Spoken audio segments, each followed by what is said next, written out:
time to ham up. Oh, I gotta really try hard. Shut it down! Somehow it's the best. After the credits. A Yum Chunks podcast. Yum Chunks! Welcome, one and all, to another episode of After the Credits, special game edition, collector's edition, if you would. I am here with Aaron. Hello. And, of course, I'm Chris, your two resident gamers. And boy, is it hot in this room, I'm now realizing. Yeah, it's a little toasty in here. Oh, well, we suffer for our craft. So, yeah, today we are here to review Devil May Cry 5, which came out, like 3 months ago? Yeah, I think it was about 3 months ago. But before we get into that, let's just do a quick little catch up about like what we've been playing. Since this is game focused, We're not going to go into shows and all that stuff. What have you been playing? As far as what I've been playing, I've been mainly focusing on Final Fantasy XIV. I know I'm super late to the game, but it's been a lot of fun. I really enjoy the aspects of it that are Final Fantasy and the aspects of it that are an MMO. So I'll probably keep grinding on that and try and get up to level 70 and see what that's like before I actually decide to pay to play it. But at this point, I'm probably going to end up paying to play it. I don't think you can get to 70 before you pay to play. I don't know. I'm going to try and beat it. I'm going to try and get there in my 30-day trial. I think the 30-day trials... It doesn't stop? Well, I think before you can play, I think it stops at the end of the first version, the Realm Reborn. I think is where it ends. Well, then I will probably end up paying to play this game because I do thoroughly enjoy it. Gosh darn it, Final Fantasy, you got me again. Always. Beyond that, I've been playing the PlayStation store, or for PSN Plus members, they gave out Borderlands this last month, so I've been playing that here and there. That's just kind of fun. I had already played it previously on the PC and everything like that, but just having it for free and going back and just doing the stuff, especially with Borderlands 3 coming out, I've just been going back and doing that. Is this the Handsome Jack collection, or is this the 1 and 2? Or is that the Handsome Jack collection? It's a Handsome Jack collection is like 1 and 2 plus some other stuff. Oh, okay. Yeah, so that's why I'm like, okay, I'll go back and like just see what this other stuff is, because I never played any of that. I just played the basic 1 and 2 originally. But that's pretty much it for me. How about you, Chris? What have you been playing? Like you, if you couldn't tell from my reaction, a lot of Final Fantasy XIV. I recently got into that. I'm enjoying that overall. It came very highly recommended from people. I just held out forever because of the fact that you have to pay monthly subscription fees, which it feels awkward in today's day and age. But it is pretty good, so I don't feel so bad about it. I'll just stop going to the gym. It'll take my gym membership fees. No, I won't do that. I also picked up Cadence of Hyrule on the Switch store, which is it's from the creator of Crypt of the Necromancer. So it's a rhythm game with, as you can tell, Hyrule, Zelda elements to it. I've been playing that a little off and on when I get a chance. It's pretty fun, pretty enjoyable. I've never played Crypt of the Necromancer. It's actually kind of hard sometimes. Oh, yeah? Yeah. I've actually never played either of those games. I've heard Sean talk about them on on the podcast, and I've been interested, but yet to have Switch, so I will wait until that happens. Yeah. And then I recently picked up Judgment, which is a Sony exclusive game, I believe, which is from and part of the Yakuza series. Where you play as a ex-defense attorney, and something happens with one of the people you're defending, and apparently you choose to hang up your lawyer badge and focus on detective work. But it plays very much like a Yakuza. If you ever played a Yakuza game, it's just bonkers insanity, running around streets of Tokyo. I'm a defense attorney that can kick everyone's butt. Just funny, kind of over-the-top humor, which I'm enjoying a lot. My only critique so far of that game is I'm not doing enough lawyering, which was the one thing I wanted. I was like, this will be Phoenix, an element of Phoenix Wright injected with an action game. I was like, yes, I want to be a defense attorney, you know, doing bonkers court stuff, yelling objection at people and everything. But there's really not been any of that so far. So that's too bad. Yeah. But I'll keep going. See where it takes me. Oh. I was booting that up because it's a Japanese game. Yeah. With Kay in the room, and it has like an opening movie credit thing where it's like main character voiced by this guy and this character voiced by this guy. And Kay was watching it, but I think she missed the main character's name, but she saw his face and she was like, "Oh, this guy looks familiar." And she was like, when they make games, do they really base them off people? And I was like, "Yeah, they do that from time to time." Yeah. And then she was like, "This really looks like this old boy band guy, whatever, right? Or pop star." And she went and got her phone and looked it up. And while she was doing that, I was just looking up who the voice actor was for it, because I remember it being the big selling point. And when she found the person, she's like, "Oh yeah, it looks just like this guy." And I was like, "Oh, what's his name?" And she said the name, and I was like, "Oh yeah, because it is that guy." So they just modeled it after him because they had him as the voice actor. That's pretty cool, actually. I didn't realize it. I mean, I know they did that with other games. I didn't realize they did it for that one. But that's pretty neat. Yeah. So yeah, having a blast. So I guess now that we're caught up on what we're playing. Let's get into Devil May Cry 5. Yep. I don't know if we should summarize it here, so we'll hold off on that. But just a quick backstory about Devil May Cry for those that aren't a part of it. It's this action... what do you say, adventure? Or is it just straight action? I'll just say it's straight action. It's almost action, like an arcade hack action. and slash game that started back on the PS2 from Capcom. It originally started as a Resident Evil. It was supposed to be a new entry in the Resident Evil series, but it felt so different, and they were going a different route that they eventually let it become its own thing. And boy, was it a thing! I like that first Devil May Cry. Sucked me right in. Yeah, I think I played the first Devil May Cry when I got it like 5 times through easily. Because that game was a lot of fun, and you know, the more you play the game, the better you get at it, the better you get at combos and that kind of stuff. So it's like it's rewarding to go back and play it multiple times. I just always remembered the scene. Well, there are a lot of scenes in the first one. Yeah, there are. Fill my dark soul with light or something like that. Yeah, that corny line. The games are very corny, but in a good way. That is 100% true. But I always remember the first scene. It was in one of the first missions when you get the Owlstar sword, and it just comes flying out of the statue and just jams through your heart like into the ground, right? Yeah. And then like Dante just slowly like lifts himself up through the sword, just like tearing his body apart as he's doing it. But then I was always like, man, that's like the coolest freaking thing. I know. I don't know why it's always stuck with me. It was like one of those first like really cool moments in games that were because it was PS2, like graphics were only getting better, and it was just like, what?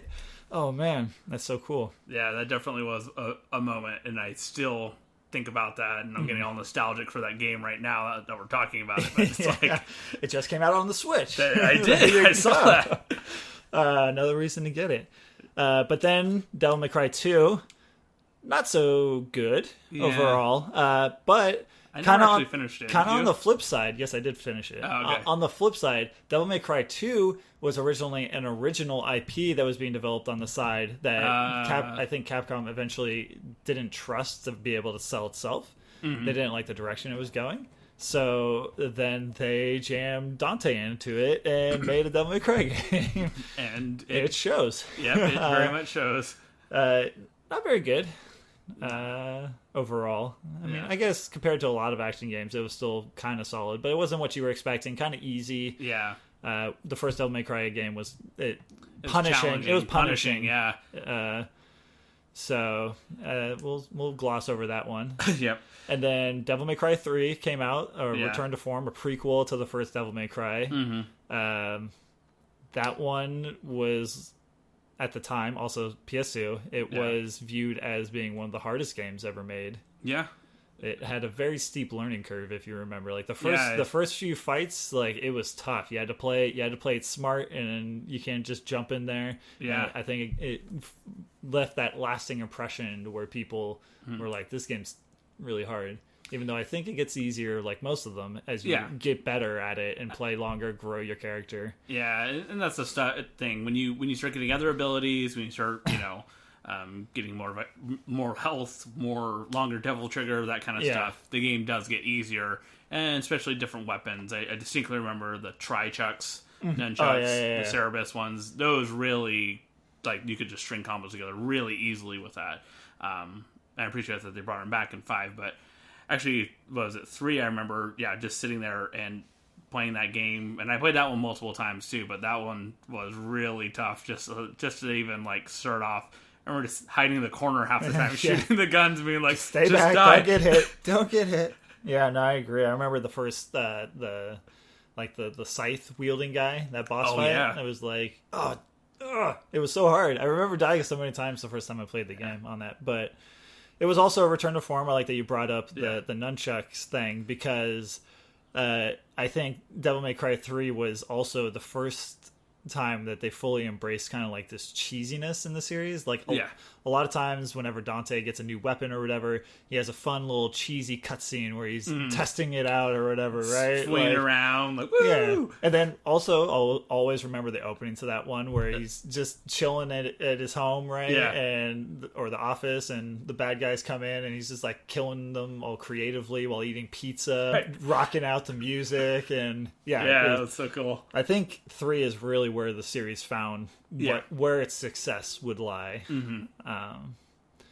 And then also the introduction, or not introduction, but the first time that user or players really got to learn about Dante's backstory a little bit more, which they didn't go into. They hinted at in the first one, but didn't really go into ever.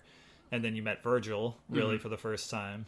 So it was a pretty good game overall. The story is very solid. Yeah, definitely, and well, it sets up for what the rest of the franchise can be. Yeah. As far as story, as far as this, I guess, franchise of Devil May Cry goes, it sets up that storyline.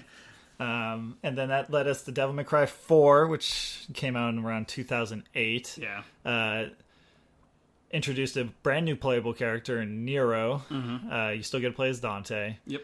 Also embraced the cheese. I think a lot of people weren't big fans of Nero at the time, though. Yeah. I think they weren't on that bandwagon. Yeah, it's weird because I do remember discussing this with people at the time, and I had no problem with Nero, and I really liked his abilities. Yeah. And like the demon arm, that you could string things together really well, and I liked his little sword. It felt very smooth and very well thought out. Yeah. Too.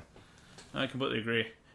And then a few years after that, they went to a little company that is now owned by Microsoft called Ninja Theory. Oh, yeah. They created, eventually went on to create the game Hellblade, which is what got them, on the, like, really on the map to where they got bought by Microsoft, I think. Yeah. To kind of reboot the series, which was, I guess, a little shocking to people. Yeah. Overall, and even though I enjoyed it, I think most people didn't. Yeah, I also enjoyed it a lot. It was one of those things I actually held out on buying. Pretty much every other Devil May Cry game I bought, like, right away. Day one, yeah. Yeah, and this one was one of those ones I was like, I'm going to hold out. And then went on sale on Steam, and I bought it, and it was a lot of fun. I was just like, this feels like Devil May Cry.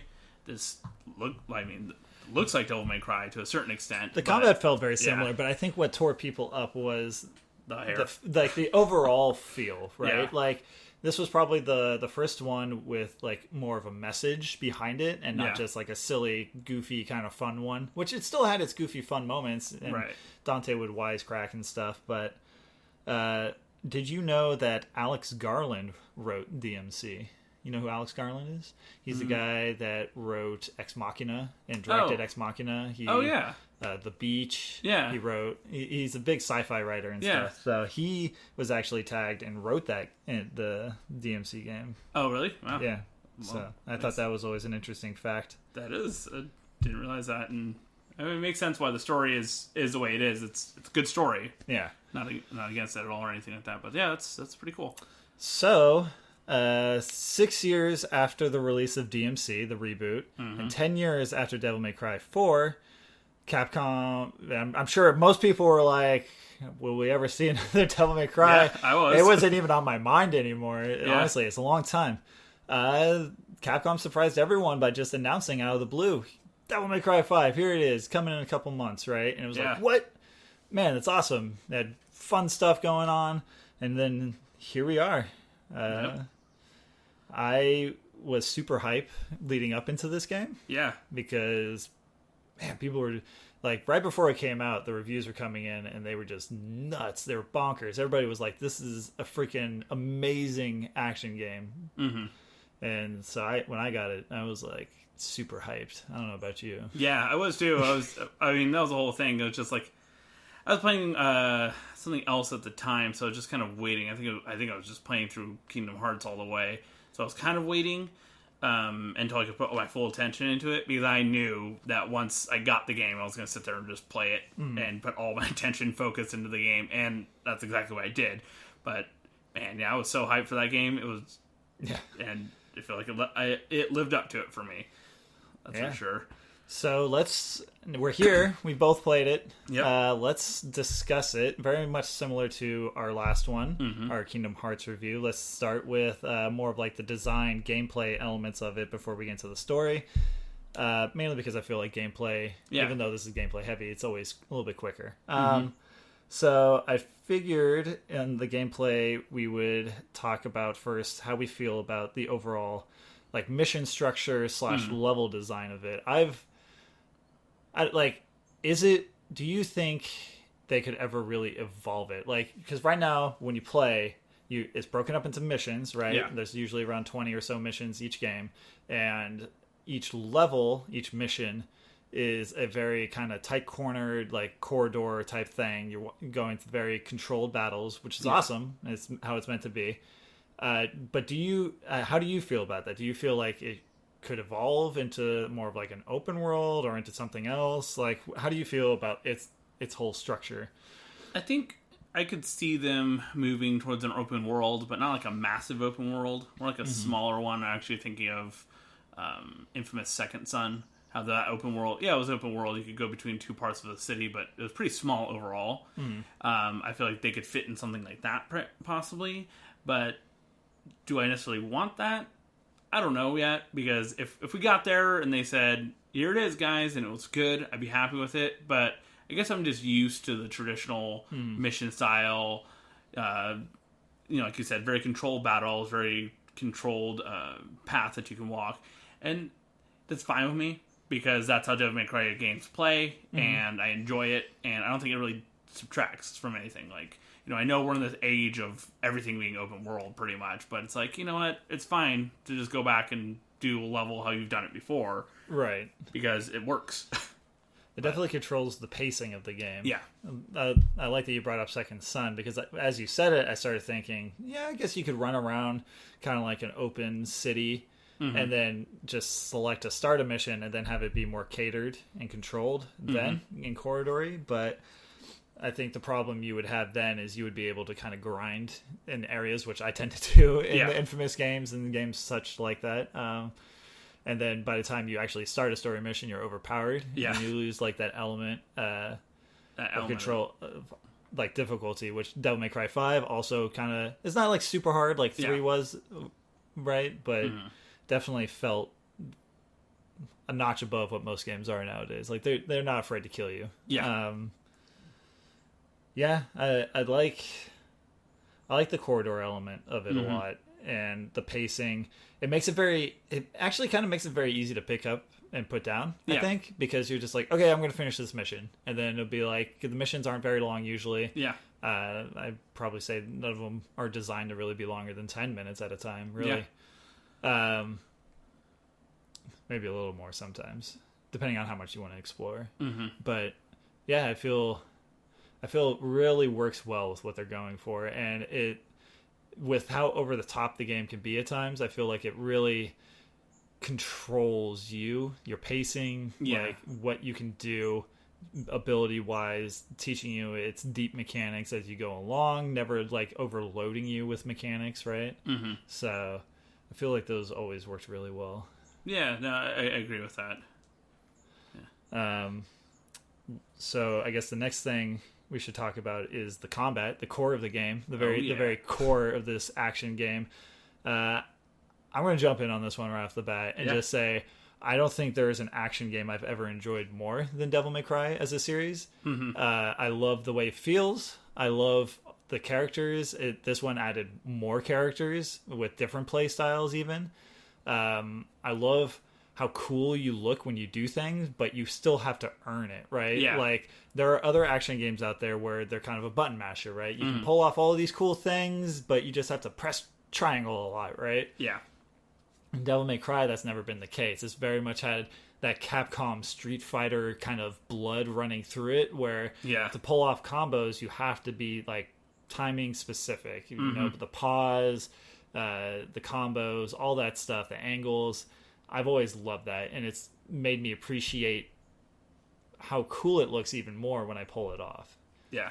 So, I mean, I don't know about you. No, I'm the same way. I absolutely love the combat in the game, and that's been the main reason I come back to play these games all the time, is I just want to get in there, and I want to beat up some demons with some awesome combos and look awesome doing it. And like you said, obviously, like, you got to earn it, and I love the ranking system too. Like, like, you're getting the S or you're getting the A and that kind of stuff. This one introduced the quadruple S. That's right. It's a quadruple S, which I thought was pretty cool. And, you know, it's kind of a good gauge because it kind of tells you how well you're doing in the combos, and, you know, actually telling you whether or not you're getting hit too much. And it's like, oh, man, if I'm getting hit too much, I should probably be more cautious of this because I can't take that many hits kind of thing. Yeah. Yeah, the combat was fantastic. One thing I was not a fan of, but I liked that you had the option of turning it off, was the auto feature in this one. Did you ever notice that? So they had like a feature you could click, and you would click on auto, and they would automatically switch to weapons and like either firearms or. Oh no, I never noticed that. Yeah, definitely didn't have that on. Yeah, exactly. And it was interesting because I was like, oh, what is this? Let me try it once, and it was like it's super easy to do combos that way because you can kind of almost button mash, but it's really hard to get S ranks. Right. So it's like, okay, so I think it was a caveat, like, you know, maybe people are picking up Devil May Cry, and this is the first Devil May Cry game they're playing because it's been so long since the other ones. And they're like, okay, well, we got to give them a little bit of a handout or a little bit of something here. But I tried it like once with each character just to see how it worked. And the only one it actually worked for was V. And it didn't feel too like gimmicky or lame. But the other two, it was just like, this does not work for these guys. Like, I want to control the combos. This constant switching thing, was not very good. I get why they added it, but just wasn't, as a seasoned Devil May Cry player, it wasn't something I recommend. Even if you're... Sounds like a nightmare. Yeah. Take my freedom from me. Exactly. But, other than that, the combat's fantastic. It's one of the best aspects of the game. Yeah, I think they do a good job, too, of, like, enemy design as well, to kind of draw you into different play styles as well. Yeah. A lot of flying enemies, lots of enemies that like to play at a distance on the ground, up close on the ground. And then, obviously, as you're running through, as we talked about, like, these tuned corridors of enemies, like, they start mixing more and more of them. Ones that block. Like, I feel like they've always done a real good job of balancing the enemies for the combat and forcing you to not only get better as you're playing, but, you know, to mix it up, not always just stick with one weapon in particular, like be swapping to address different situations, not just in different encounters, but within the same encounter while fighting all these different enemies. So I thought they've always done that well as well. They definitely have, and I like that you bring that up because it's really, really cool way, or a really cool thing they do, and cool way for them to try and get you to do that is when they'll present you with an enemy. I'm thinking of the guys that almost like turn into the balls and roll, and then they would have flying enemies also. Well, flying enemies are going to be, you know, it's easier to use, like so playing Dante, use the nunchucks or his sword for them. But then those rolling guys is like, well, I want to use the bike because it's going to hit them hard and heavy because they're really tough enemies. And so it was like you kind of had to play this balancing act and figure out, you know, what weapon works best against what type of enemy. And it's like it's like such good combat design and gameplay design that they do that. Yeah, I'm glad you brought up the bike because that's something I didn't have down here. So let's start with like a simple question. Who did you enjoy playing as the most? Did you enjoy playing as Nero, Dante, or the new character V? I think I actually enjoyed playing the most as Dante. Mm-hmm. I did like playing as V a lot too, but I felt like he was a little simplified. I think he was meant to be that. Yeah. I think he was meant to be that new entry character. Play at a distance was his core kind of mechanic, right? Yeah, and it was fun. His combat was still really fun, and I felt like you could pull off some really cool combos when you had your demon guys come in and whatnot. And you could kind of play at a distance. You could play it safe, and I think I S-ranked every mission with him first try, no problem, Right. because it really wasn't an issue. I actually was not a fan of Nero in this one. Really? Why? As much. I did not like the new arm thing very much, Mm-hmm. and I struggled to find a good rhythm with it. Right. Whereas in 4, I felt like that rhythm was just there. It was just kind of automatic. And this time it was a little tougher for me to get to. It wasn't like, wasn't like I hated it or anything, but I wanted more of the 4 version of him, which was unfortunate. I feel like he was very similar to 4 with just the added ability of each arm has its own abilities, right? Yeah. But they still had the ability to grab or pull with it, right? Yeah. But I do agree, I never really used the charge. I was like, I don't want to lose my arm. Yeah, actually, I had never used that. I was like, I know I have 6 arms sitting here, but I just don't want to lose any. Yeah, but I did go back eventually and play it. And I did grow to actually appreciate those mechanics more and got better at using them and burning arms, so to speak. And I did feel a little bit better with it, so much so that I would say that Nero was probably still my favorite. Oh, okay. I'd say Nero, Dante, then V. Yeah. Not that there was anything wrong with V, other than the fact that because you're controlling multiple creatures at once. Yeah. I felt like I was face rolling the controller most of the time, right? I was trying to be as efficient as possible by having everybody fight at the exact same time, kind of control all their combos. It didn't feel as good to me as Dante or Nero. I do love Dante always. The ability to swap weapons, ranged, close, on the fly, and everything like that still always feels good. But there's just something about Nero and that arm and being able to just control the field that much easier. I guess, easier. Mm-hmm. And it just makes me feel like he's a little bit of a heavier hitter too, right? Yeah. I've always loved since 4 the ability to kind of charge his sword. Oh, rev the sword. Yeah. And I got really good at it in 4 and in 5. The timing of the instant charge on that. Oh yeah. And I always feel it just feels so satisfying when it just lights up, flames. You hear the rev and it just hits, and you're like, ooh, it hit that much harder. I don't know. Yeah, no, I mean, that aspect of Nero's character, it was still there, and I absolutely loved it. And it's oh man, it feels so good to just rev it and just it took me a minute to get back into it because I was like, wait a second, how do I use this thing again? But then once I did, I was like, oh, yeah, that's right. And then at that point, I was not using the arm other than to pull things because it's the revving the sword is exactly what I want it to be. But yeah, that is such a cool aspect of him, and that's nice that they use that to help differentiate his sword abilities from Dante's sword abilities. Yeah. Because it's okay, Dante's are more straight combos. This has got this whole other element of revving it and powering up and that kind of thing. Yeah. So let's talk about Dante a little bit. Obviously, he got new weapons. He always gets new weapons, new awesome, crazy, insane, cheesy weapons. Which one to start? You already brought up the bike. So let's talk about the fact that he could just split a bike in half and turn it into a weapon. Okay. Once I got that, I used that all the time. Yeah. The thing, it was almost too powerful. It felt because it controlled your entire 360 degrees, really. And so I felt it was really easy. It felt good and satisfying to control the combat with that, and I could.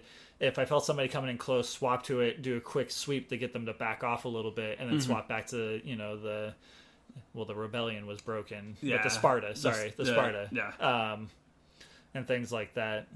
But what did you think of said motorcycle? Well, I actually really love the motorcycle too, and it was one of those situations that I would use a lot when it was a heavy was like a bigger guy, like I was saying, because it was just like it hit so hard, and you could totally control the field like that. I didn't use it as much in boss fights though, just because it felt like bosses were a lot faster than normal enemies. Yeah. And it's so a very like, slow weapon. Yeah, and that's the thing. It's like, I can't and it has keep no up. aerial really capabilities. Like in the air, that thing is a nightmare. Yeah, it is not working in the air. The other thing I did like was he got the gauntlets and the boots back in this one.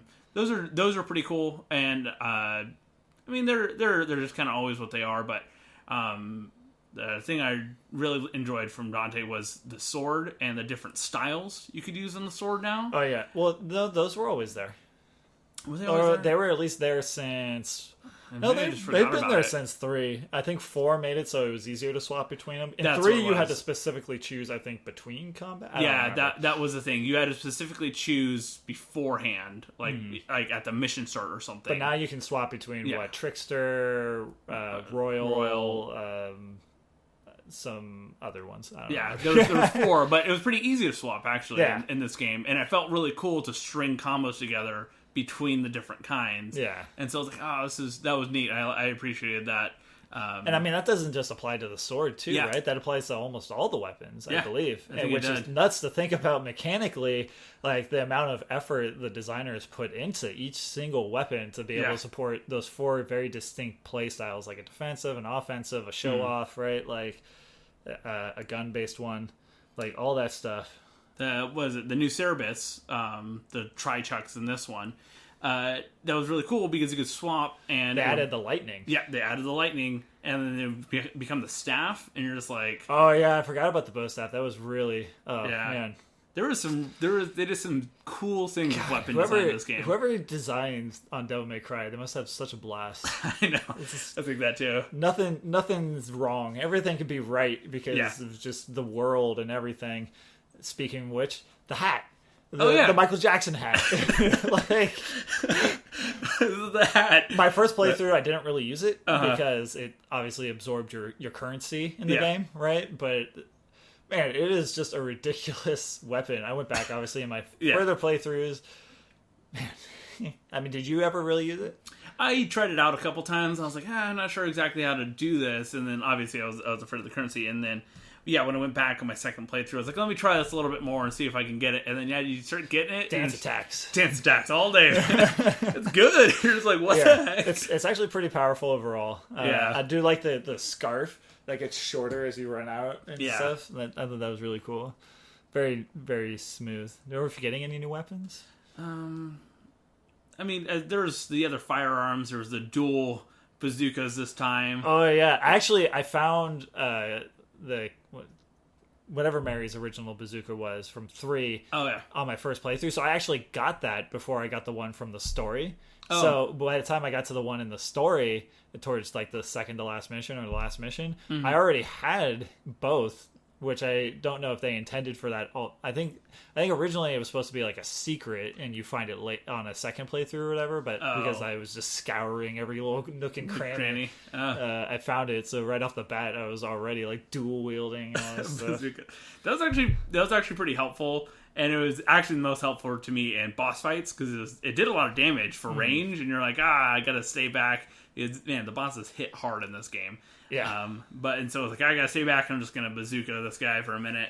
But that was another aspect I thought was really fun. And then they had the traditional ebony and ivory and the shotgun. God, I love ebony and ivory. I know, those guns that is just, man, those are fun. And one of my favorite weapons in all of gaming history is ebony and ivory. Yes, I completely agree with that.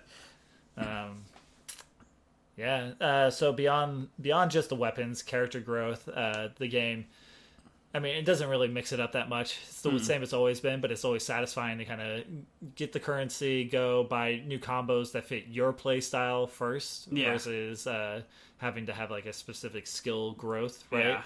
Yeah. So being able to choose specifically how you want to grow, where you want to grow it. Do you want to grow it on the ebony and ivory? Do you want to grow it on the Michael Jackson hat? Would you rather grow it with the Sparta or the motorcycle thing, right? Like I always enjoyed that. Cater to the player. Yeah, I really enjoyed that too, and I thought they did well in this one because they really kind of broke it down a lot further. Like there was just some ones that were like, oh, here's your general mobility kind of stuff. Like, oh, I can move around the field easier. And those were kind of the first things I got. Because, Always get double jump first. Yeah, always get double jump. But they help you get around the field so much easier, and it's like, all right, those are great. And then after that, I was kind of focusing in, depending on which character I was playing, which one or which aspects of their combat style that I was kind of honing in on. As Ebony and Ivory for sure first, and then it was the Devil Sword of Sparta, and then after that I kind of started doing some of the other stuff because I maxed those out almost like immediately for Dante, right. And then for Nero I spent a lot of money into his sword. Well, I mean, Nero's a little bit more. Nero is probably the most basic, because he doesn't have any changes, right? Yeah, he has his one gun, his one sword, but I think his combo tree is much larger than Dante's. His combo tree for is any one of those weapons. Mm-hmm. And then V was probably in between the two because he had the 3 different enemies that you can kind of grow beyond increasing his own range and stuff on his cane jab. His cane jab, which always felt really satisfying when you target and shoot over there and just like break something. I did like that they made it so he had to finish it, right? Yeah. Like the pawns would fight and whittle him down, but V had to finish it. Yeah, I like that. That was cool. That was cool. It felt well thematically as well. Yeah, that did. Anything else you wanted to talk about in the gameplay or the design? That it was the greatest. Yeah, I mean that's the thing is I feel like we're just gushing over it, but it's like I really struggled to come up with anything I didn't like very much I thought didn't work. I mean, Devil May Cry is, like I said, since the first one, it's always felt like one of the most fun games I could play. Yeah. Like it just feels really good when you're playing it, satisfying, enjoyable. Never feels overwhelming per se. They never throw too much at you at once or anything like that.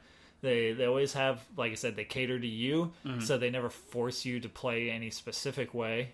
I agree. It's just it's too good. It's too good.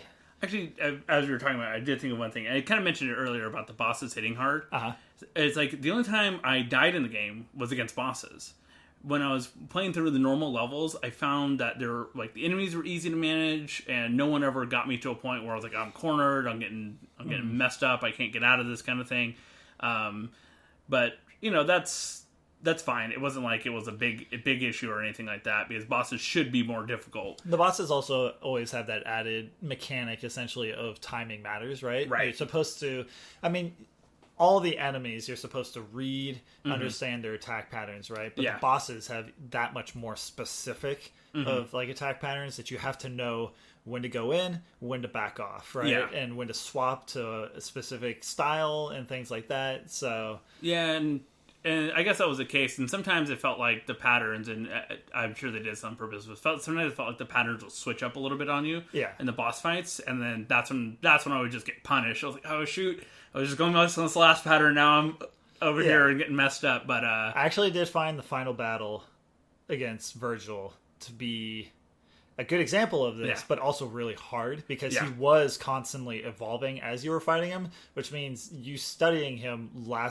what you would learn would last less. Yeah.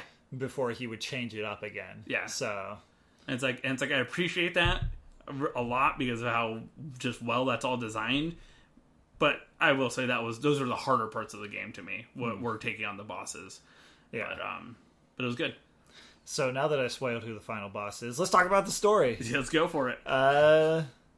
Did you want to give a quick rundown real fast of the story that not just through this, but because it's so prevalent in everything, do a quick rundown of the story of Dante and Virgil. All right. Yeah. So, that is the story in this one. That's the story throughout all of them. But Dante and Virgil are the sons of demon Sparta, who betrayed demonkind, and fought for humanity. And loved a human, so he had his 2 sons, Dante and Virgil. Half-breeds.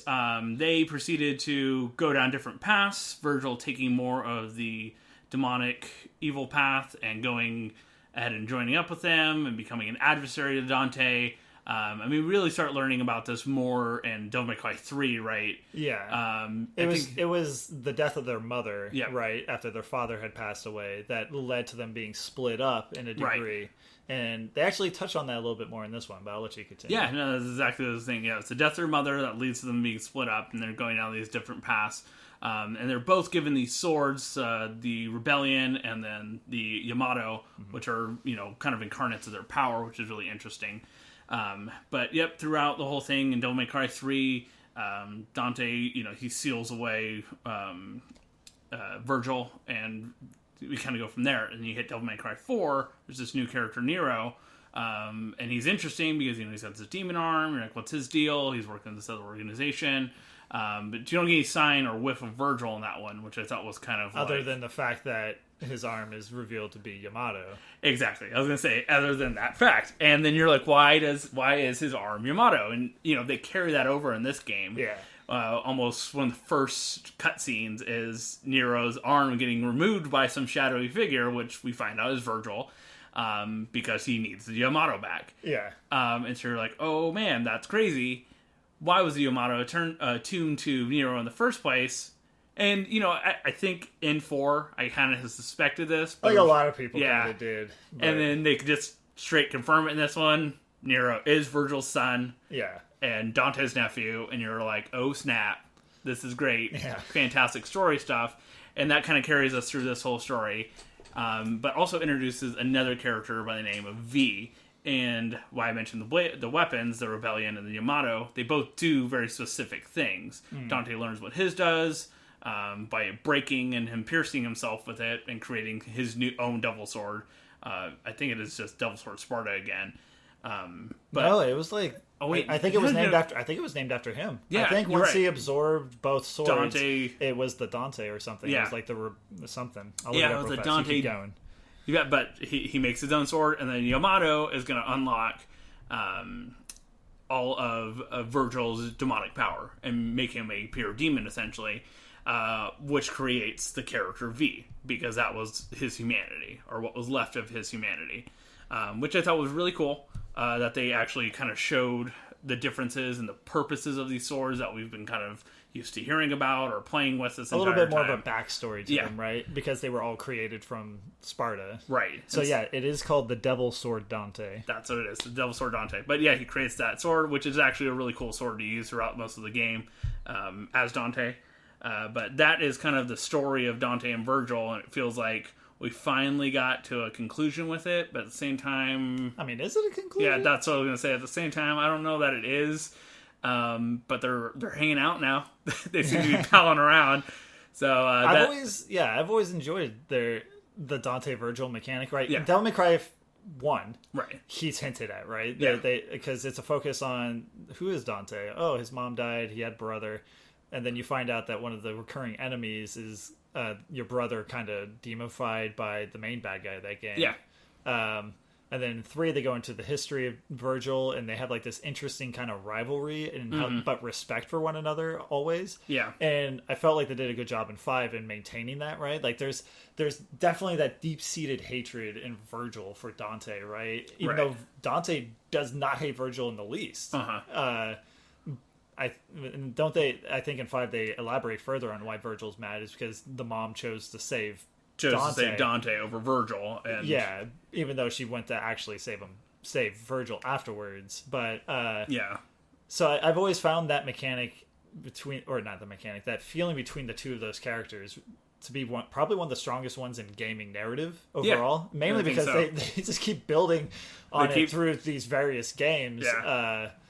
But it's always felt satisfying, like their interactions with each other and the rivalry that they have, like his rebirth in 5, right? Yeah. Just right off the bat, Virgil doesn't want to beat Dante when he's beaten down and stuff like that. And I don't know, it's always like it feels good. Like it's wholesome to a degree. Yeah. Even though there's nothing but malice really from Virgil, with just like a touch of brotherly love. Yeah. Like, I don't know, wholesome. It feels wholesome. Yeah. So that is a good way to put it. It feels wholesome. But I think it is one of my favorite aspects of the game too, and just learning the story and all that. And like you said, we're not sure how this one ended. It feels like we could get a Devil May Cry 6 coming down the line somewhere here. Find out a little bit more about their story. And I was kind of think about it, and I'm like, man, I'd really love to play as Virgil one time, and maybe that'll be something that we're gonna get. I thought in 3 you could. 3 special edition you could. Yeah, 3 special edition you could. And in this one, can't you play as him in Bloody Palace or something? That's right, you can in Bloody Palace. But I would love to see, actually, what I'm thinking about specifically is a little bit like how they did with this game, where you're going through missions, you're kind of switching between characters, and the story's piecing together. I would love to see that aspect. Right. Including Virgil. Instead of as like, oh, you can play as him on a one-off or a side kind of thing. And so it's like, it's a hope for me, and with the way 5 ends, it feels like that might be a path to lead to in 6. I just have to put this out there, but I really enjoyed the Dante Virgil story in DMC as well. I did too, actually. I'm kind of forgetting about it. That final mission because I did feel close to Virgil in that game, and that final mission when he finally drops these like, okay, now we can enslave humanity, and it's like, what? No, I thought that was awesome. But anyways, back to 5. So yeah, like you said, somebody steals Nero's arm. Yeah, he gets he gets his little. He gets it. He doesn't actually get his mechanic arm. Right. Someone steals his arm, and then an event happens in. What's the name of the city? It doesn't matter. Yeah. Redgrave City or something like that. Fictional city. This giant tower of plant that's going to suck the life out of the planet and open a hole to the demon realm appears with this demon king. And then we get the introduction of the new character V. We find out that through the story that V and this demon were actually Virgil split in half through the special ability of Yamato, and it seemed like V was dying. But do you think? So I was thinking about this. So when V is standing over the Demon King's body before they remerge into Virgil, do you think it was V's plan all along to remerge, or do you feel like because like throughout the game he comes off as a generally good guy with a conscience, right, and like a thought process that's very clear. But then towards the end, I guess in that scene, it makes him come off like more of a sinister, like it was his plan all along to use them to kind of remerge and heal Virgil in a sense. I mean, how do you feel about like that whole thing? It's kind of one of those things. I guess initially I kind of thought it was more sinister, but the more on the second playthrough and everything like that, I realized that I think he was merging because he thought this was the only way to save what was left of Virgil, was to bring them back together, and then maybe he could reclaim some of his humanity, and maybe he could be a better person. Because I think little bird character throughout the entirety of the game is almost an embodiment of his conscience, which is funny because they kind of go back and forth a lot, and they kind of discuss whether or not they should be doing something. I found it always funny, or not funny, I thought it was cool that all of those demons were the demons from the first game. Yeah, that was really cool. I thought that was a cool callback. Yeah, that was pretty awesome. But the bird demon was really cool because it kind of helped to see this dichotomy between the two characters. And that's what I realized in the second playthrough, is that he's not sinister about it. He thinks this is what's best at this point. Because he realizes, yes, I'm going to fade away, but I can't let Virgil's humanity fade away. Right. Because if I do, then he's only going to be this demon, and he'll never be who he was. Yeah. I don't know. What do you think? I mean, I don't know. I felt like at some point towards the end, like it was all part of a plot. So Virgil, I guess, was just weak from the years of battling in the demon realm and stuff like that. I think they even say like losing. And so I wasn't very clear on how splitting his body necessarily heals him, and then remerging would heal him. In a sense, but no. Throughout the game, at first it seemed like V had this weird. Obviously, he didn't like Dante. But he was very cool with Nero. So I wanted to believe that it was all coming from a good place. Like he's like, oh yeah, the human side of Virgil is still good. Yeah, but towards the end, it definitely felt more like, no, the human side of Virgil is almost worse than the demon side. He's just this nefarious plotter behind the scenes, right? Like, that, it is the human side of Virgil that's probably worse than his demon side, even. Mm-hmm. Yeah, no, that's an interesting point. Yeah, I agree. And then I think, like I said, that's why they almost see the bird character as this, wait, no, you probably shouldn't do that, dude. So wait a second, you're talking to a demon bird and he's telling you shouldn't do something. Yeah. Maybe you are a little more evil than we realize, but I think overall the way they reveal the story and how it's structured is really good. I think at some point in time I kind of started suspecting what was going on, but I never felt like it was too obvious or anything like that. Not off the bat. Like other than his initial being V, there was nothing to connect him to Virgil at that time. So I did like that. I guess Nero's whole story in this one is like his growth, right? Oh, yeah. Obviously, right off the bat, Dante kind of shoos him away, trying to protect him. He's like, this is above your head, kid, that type of stuff. And Nero's like, I'm not a kid anymore, right? I can help. But then he gets kind of knocked away, and then he's kind of like seeking that acceptance of his strength from Dante throughout most of the game, because Dante's constantly pushing him off. And then we find out at the end that Dante was only doing it because he didn't want this to be a patricide, which I thought it was funny that he called it a patricide. Yeah. But I thought his growth was really good. They saved the big unveil of his demon heritage until the end. Obviously, we assumed he had demon heritage, but we couldn't know for sure where it came from until the end, where Dante came out and was just like, hey, I don't want you killing your dad. Yeah. Right? Like, I'd rather just kill my brother than you kill your dad. Yeah. Which I thought was funny as well. I thought that was funny as well. All right.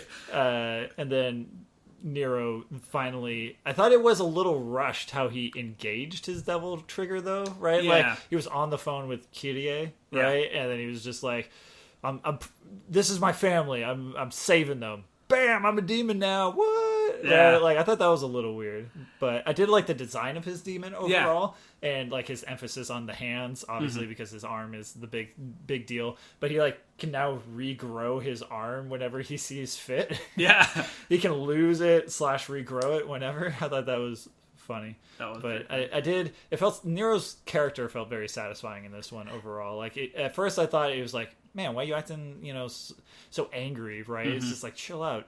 Yeah. But it really kind of paid off at the end when it was revealed that he finally revealed that he was part of the family. Yeah. Right? So.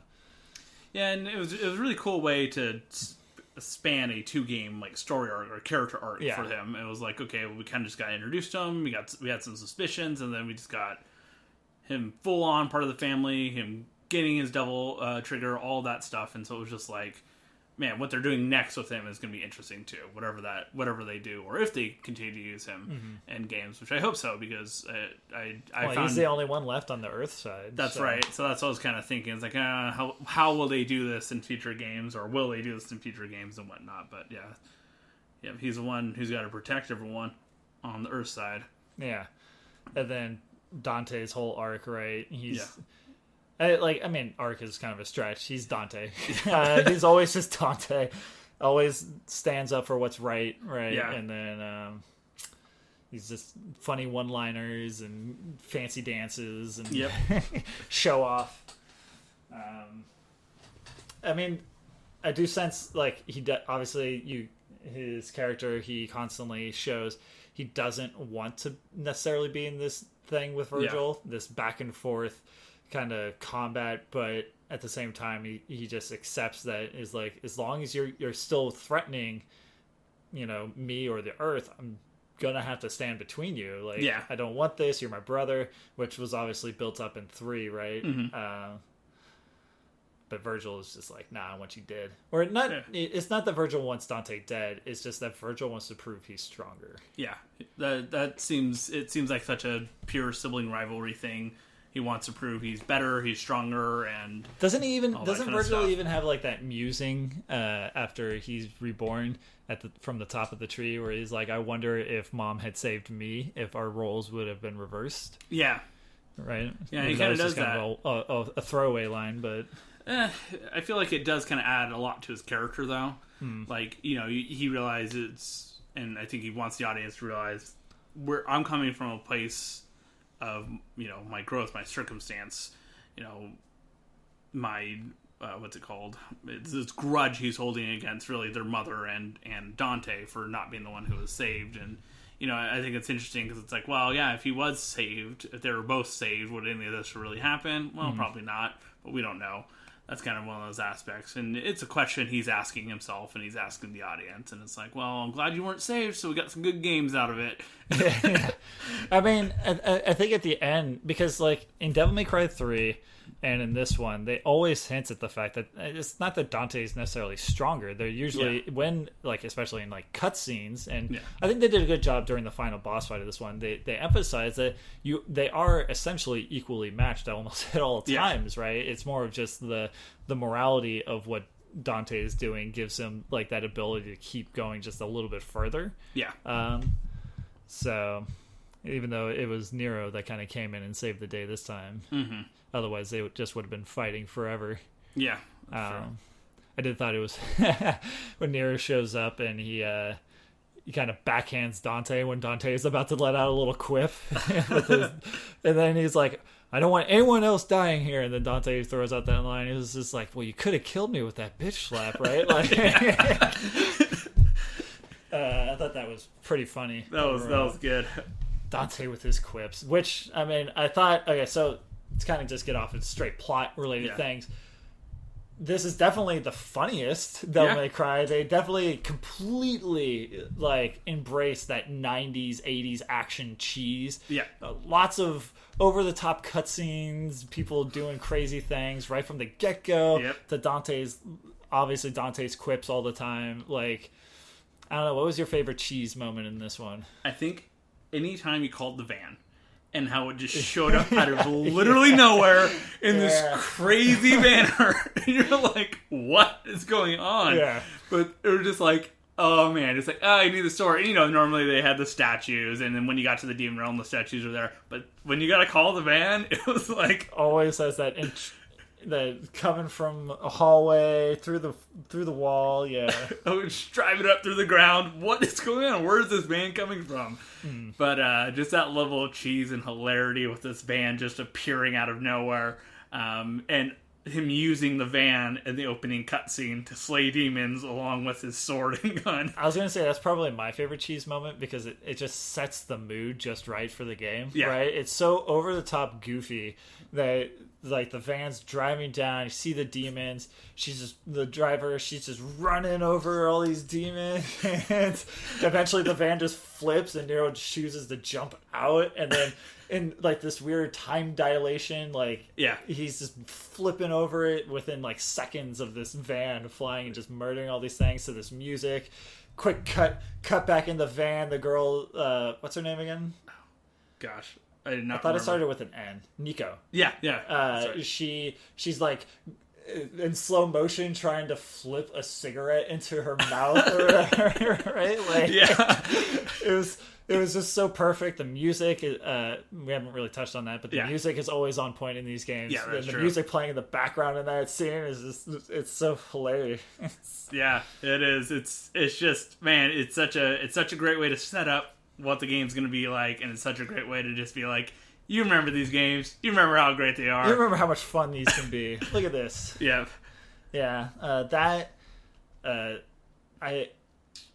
I really loved the scene where Virgil was reborn, right? And Dante immediately goes to attack, and they have like that bit where like Virgil just like shrugs him off with the sheath of his sword, and then Dante is like flying through the air and throws it back, and Virgil just like catches it on the sword again, but he's like blown way back and all that stuff. And then Virgil's like, "Oh, I'm not gonna fight you until you heal up a bit, because otherwise my victory means nothing." And then they have that back and forth between Dante and Nero about how Nero is Virgil is Nero's dad, right? Yeah. And it was the line delivery that really stood out in that scene, because it was very 80s 90s action cheese. It was there was nothing subtle about what Dante was saying, and the way he delivered it was perfect. It was just like over the top, like matter of fact, right? Yeah. Like I felt like that was happening throughout the game as well. That I really love about the series. Yeah. Like they fully embraced it, and that shows through the voice acting as well, right? Like it's just everybody's just the badass now, right? Like they're just like the unstoppable guy, action hero, and I love it. I love it all. That was really cool. I do actually have a negative kind of for the story though, and that was Trish and Lady. Oh yeah, actually. I thought it was pointless to have them there, to just have them be fodder for, being beat on, right? Yeah. It was unnecessary. It did nothing to aid any of the characters, their growth or anything. I felt like they threw them in there just because fan servicey stuff, right? They wanted that connection to the previous ones as well, but they do nothing but get defeated in fights. They never have a moment of glory within themselves. Yeah, actually, no, I agree with that. And I was thinking about that. It was kind of in the back of my mind. Yeah, it was just I didn't get what I wanted from them in this game, and it felt like the studio didn't know what to do with them. Right, there's supposed to be these really strong characters, right? Yeah. And that's fine. I want to see them being awesome. Yeah. Mary was awesome in 3. Trish was awesome in 4 and 1, right? Like, they're supposed to be strong. Yeah. And that's what I wanted to see from them, but all I ever saw was them falling down, essentially. There was no pick themselves up moment or anything that. Matter of fact, they get used against you, right? They, knocked down, now you're a demon that you have to beat, right? Knocked down, now you're a demon you have to beat. Like, why? They could have, they didn't need them to be those demons, because that had no greater purpose either. They could have just had those demons be demons. Yeah. I don't know. That was just a nitpicky. No, I mean, I agree with that, because it didn't give me what I wanted, and I wanted more out of them, because I like their characters. And I don't know if you've ever watched the anime, the Don't Make Right. Oh, yeah, but they're great characters in that, and you're just like, yeah, but then you did this to them in this game. That's really just unfortunate. Like, I almost would have had them be like Kyrie, completely off the screen. Yeah. We never see them or anything like that, instead of what they did with them in this one. Yeah, exactly. I'm glad you brought up the anime though, because did you ever read the book, the novel? I didn't read the book. They completely canonized it in this game, and I thought that was awesome. Oh, that's cool. That whole backstory of that city, the Tony Redgrave thing, that's all in that book. When, I guess, at some point, Dante, before 3, he was hiding amongst people under the pseudonym, in that city, under the pseudonym Tony Redgrave. Nico's mother was the one that created Dante's guns. That's all covered. That's all covered in the book. Oh, that's cool. So up until now, they've never even mentioned anything about it. But I guess in the anime they kind of do. Yeah. But in this one they completely were just like, the novel's canon. I thought that was cool. That is cool. I didn't waste those hours reading. And then. Yeah, the music. The I think it's been classified as butt rock. Butt rock. I really love the theme. The theme. I remember when the game came out. The theme was. I mean, I still listen to it all the time. It's on my rotating playlist. But I kept seeing on YouTube and stuff like that, like videos of this song goes with everything, and it was always like videos of like various speed dances and stuff to that song, and they all just like beat perfect and stuff like that. I was having a good time at that time, and then I've always enjoyed the themes of the Devil May Cry. They've always been pretty good. Yeah, I think music is one of the things they do really well, and it really helps build like the feel of the games. Yeah, like it's just really like there's nothing orchestral about it, right? Which is perfect, because the characters, the world, the action doesn't fit like that orchestrated element, right? Like, not saying orchestrated music's bad at all. No. Just saying like that subtlety that you get from like a variety of like instruments, like soft instruments, like like it doesn't do this the way these characters are well. The fact that it is just this over the top butt rock, if you would, is perfect because these characters are goofy. The music's goofy, right? Like this all fits together. The action is quick Yeah. and fluid, so the music is just like in your face and rocking with you. I've always enjoyed that. Yeah, definitely. The music's been one of my favorite parts of the game. But I thought they did exceptionally well in this one as well with it. And they provided us with a couple new songs. And it was like, yeah, we needed those. But they were cool. I liked it a lot. Yeah, so the ending of this one ends up with Nero.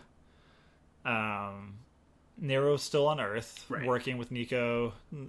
Keep Devil May Cry. That's the name of the business as well. Right. We didn't touch on that. That's the name of the business. Right. The demon hunting business is called Devil May Cry. Tish and Lady too, right? All three of them are. Oh yeah, I guess they are too. Yeah. Yeah. But Dante and Virgil are in hell trying to chop down the roots of this demon tree once and for all. But it cuts to them and they're just goofing around with each other down there, just still fighting, keeping track of who lands a blow on each other, right? And they have like a point system going. Very classic, jokey ending for Devil May Cry. I thought that was fun.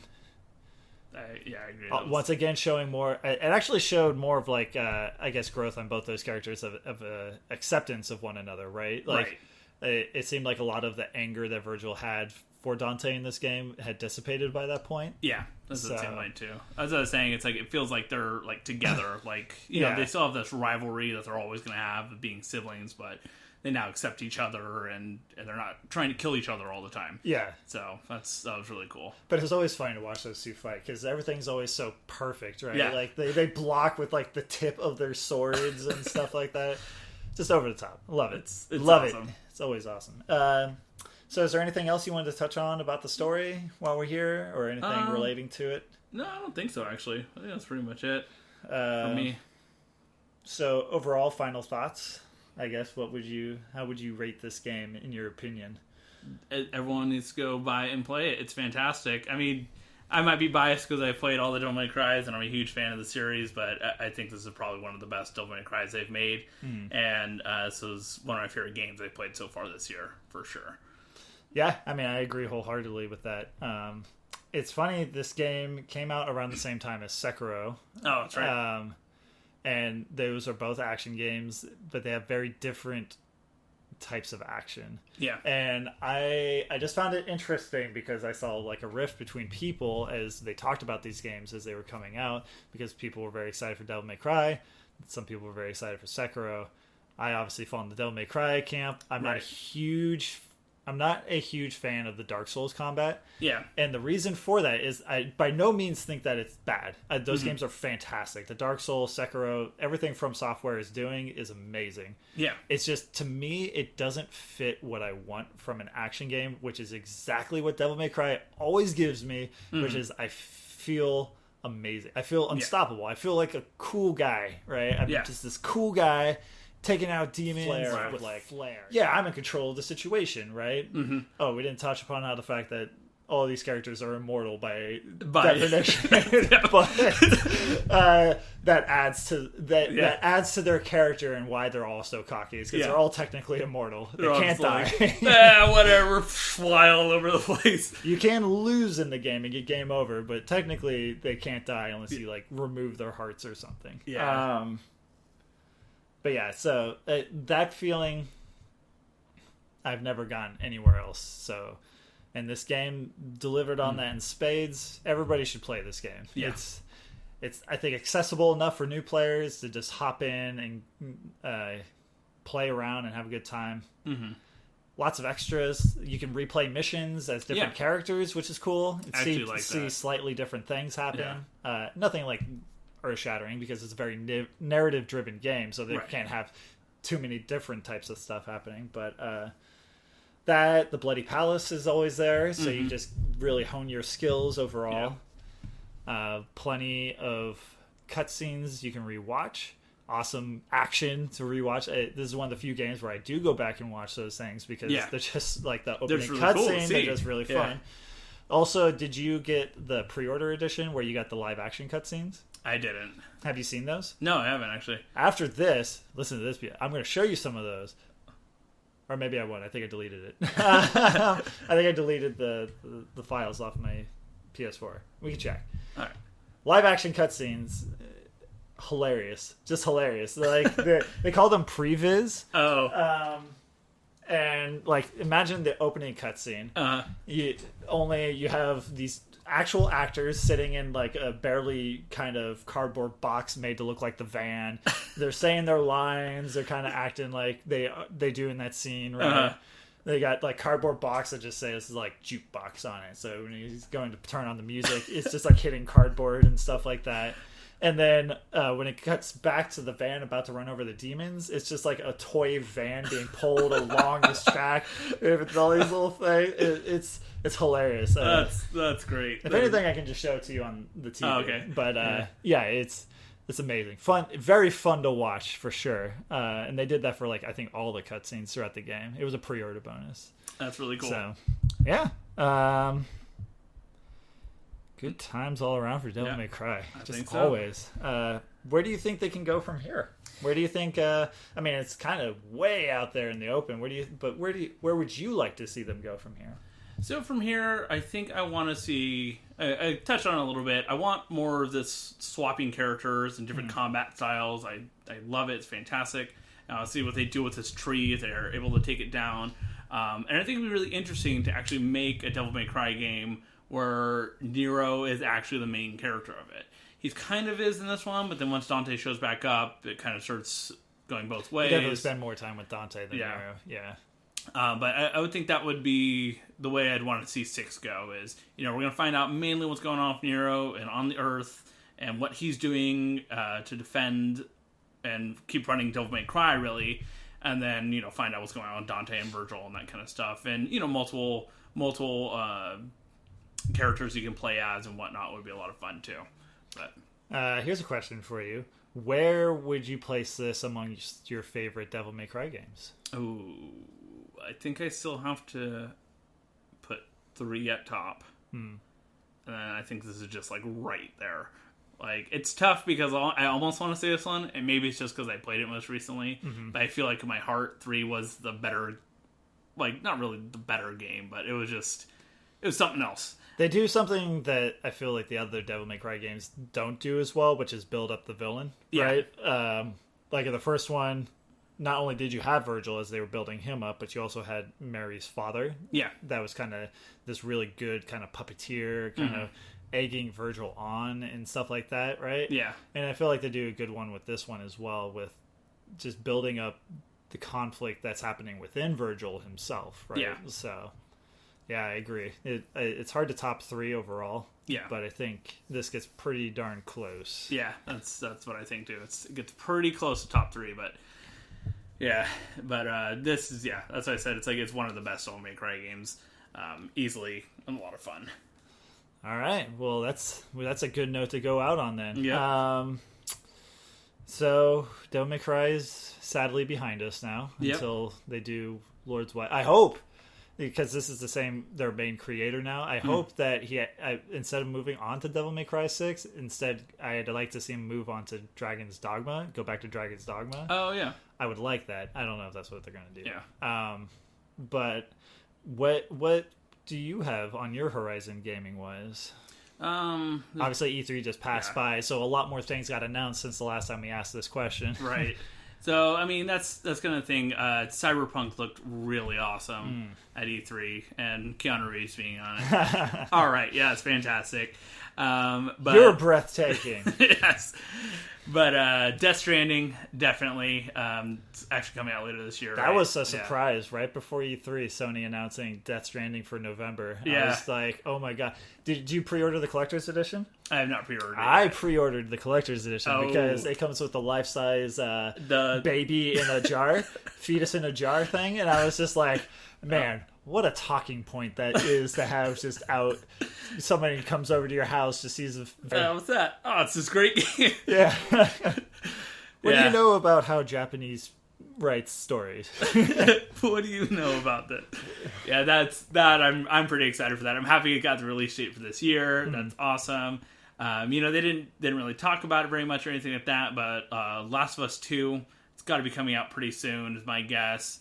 Even though they didn't do, obviously Sony not being there, they didn't announce anything further with it, but it's been in production for a while, so my guess is it can come out earlier, maybe Feels like it's midway. on the horizon. I feel like all three of those games, they're major three, Death Stranding, obviously November, Last of Us 2, and Ghost of Tsushima. Yeah. I feel like all those have to be right on the horizon at this point. Yeah, exactly. I'm thinking Ghost of Tsushima and Last of Us 2 are going to be next year, but probably earlier in the next year, but we'll see.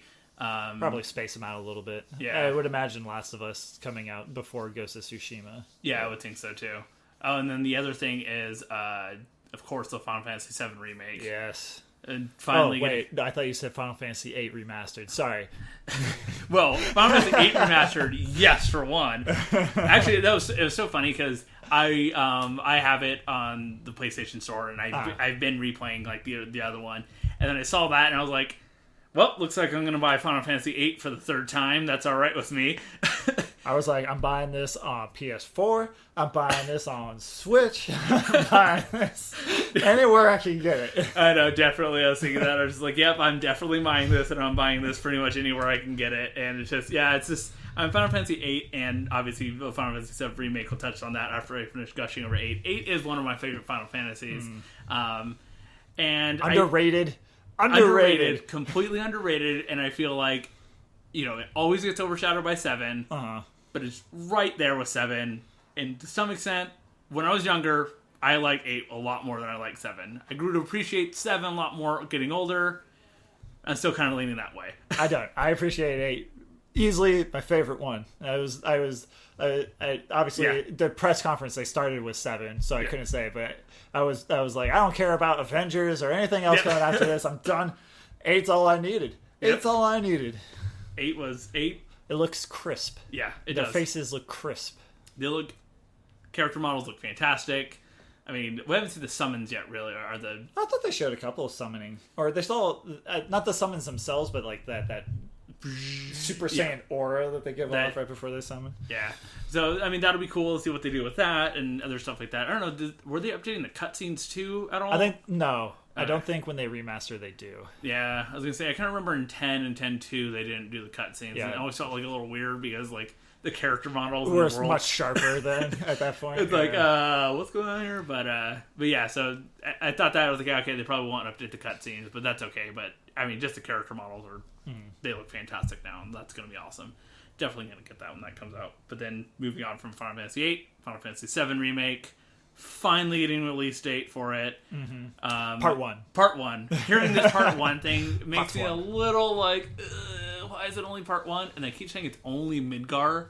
That's like 5% of the original game. What are you doing in Midgar? They say it's the length of a normal Final Fantasy, so that places it around 40 to 60 hour story. Right. That is evolved from like a 5-hour story. I know. That's what I kind of think too. I'm like, what are they doing here? Okay. Which has me a little concerned. Yep. Because recently the writers at Square, love them. I love Final Fantasy. I love a lot of what Square does. But I also acknowledge that they overindulge way too much on things, and there's no subtlety to what they do anymore. Yep. I'm pretty sure when they make a script, they throw everything, including the kitchen sink, in, and they're just like, final script, let's go. And there's no revisions. Nobody sits there and it's just like, this comes off a little odd, or this comes off a little forced, or in your face. Like, I don't feel like they have that process. Yeah, I know what you mean. I can't say it's a bad thing, but it's definitely an odd thing. Yeah, it's always just so right there in your face, right? It's just on the nose, everything they say. It's just like, I feel like they could deliver this line with a little more subtlety. It doesn't, like, sometimes it's borderline people just saying how they feel. Like, I'm mad. Like, don't say you're mad. Just show you're mad. Just show us. That's exactly the case. Other than that, what else from E3? Actually, that Marvel game, it looks interesting. Avengers? The Avengers one. It looks interesting enough. The Jedi Fallen Order one looks kind of cool. I'm really on the fence about that one. Yeah. It doesn't look like it does anything new. That's the thing. That's the thing. Is it looks kind of cool. And when I say kind of cool, it's like, I feel like when it goes on sale on Steam for like $10-$20, I'll buy it then, but it's not going to be something I'll buy right away. I could be wrong. It would be Yeah. awesome if it was something unique. I'll wait for reviews, though. That's true. That's what I'll wait. But my initial impressions are that. Same with the Avengers one. Yeah. My initial impressions, like, this looks like a lot of fun, but not necessarily something I have to rush out and get. Versus the other ones we've discussed. I'm like, yes, I am buying Death Stranding day one. I might have to order this collector's edition so I could have my own baby in a jar as well. Gotta have the baby in the jar. But it's like, yeah, that Final Fantasy VII buying day one. Buying Final Fantasy VIII as well once that's out, and so it's just like, yep, those kind of things. I'm just like, all right, I'm so excited for those things. But there are some other prospects on the horizon that I think are going to be interesting. Possibly good playthrough game, or possibly good games as well. But yeah, I mean, I'm very much along those lines, as we are both Sony fanboys. that is true. Death Stranding, Final Fantasy VII Remake, Cyberpunk, all look fantastic. In September, the Catherine remake's coming out. I'm excited for that. I'm excited for that because I never got to play it through the first one. That's awesome. I'd be very interested to do another one of these about that, because that is probably one of my favorite games of the PS3 era. Yeah. Because it was one of the most unique, different, well thought out games, I felt. So I'd be very interested to hear your opinions on that. Yeah, that'll be cool. Actually, we should probably try and plan for that. Well, I'll do a first playthrough, and you can do a replay through. And but they had the whole new characters, so I'll definitely have new things to say. I also know that I think it was Ryan was a big fan of that, so we'll see if we can get him roped into this as well. That would be cool. But there's that. There's also Nintendo announced the No More Heroes 3. Oh yeah, I really enjoyed those games. Yeah, Wasn't I a big those fan games. of this like 2.5 that they put out or whatever. I never even touched It's that. just like a bunch of weird, not mini games. I don't know. It's weird, and it's not exactly what I wanted. But 3 seems like it's just going to be more of the normal. So I want that. Also, Breath of the Wild sequel. I don't know how I feel about that. Yeah, the only reason I'm excited about it is because it's like, wait, you're actually going to do this, Nintendo, a first direct sequel. That's beyond not true. Nah, Beyond Majora's Mask. That's not even true either. Oh, there were other direct sequels. which ones were direct sequels? Or directly related, like linked? Well, I mean, like the Game Boy ones are usually the directly Game Boy linked. ones are all directly linked. I know that, but They this made one they feels... made the sequel, the Spirit Rails, the sequel to Wind Waker. That's right. They've made sequels before. That's right. Okay, I'll retract my statement. They do it. They do it. It's just not on the main ones, it feels. Or not the main ones, I guess the console ones. But yeah, so this will be... I think that's an interesting aspect. I did enjoy Breath of the Wild a lot. And if they can keep that gameplay going and just the funness of it, I'm down for that. But will that make me buy a Switch? We will see.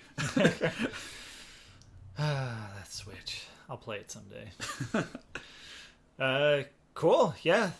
So thanks for joining us. Yeah. Thanks to everyone for listening to this, whoever listens to this. You can find us, as always, on Spotify, whatever they're calling the Apple thing now. I think it's just podcast Apple edition. YouTube, wherever you listen to podcasts, we are on it. We are there. I don't know their names because I'm an old man. But they're there. If you have any comments, anything you'd like to see, you always feel free to email us or leave comments on any of our videos, wherever you listen to them. And we hoped you enjoyed listening to us gush about Devil May Cry 5. Yep. Until then, just keep on gaming. This has been After the credits. a Young Chunks podcast.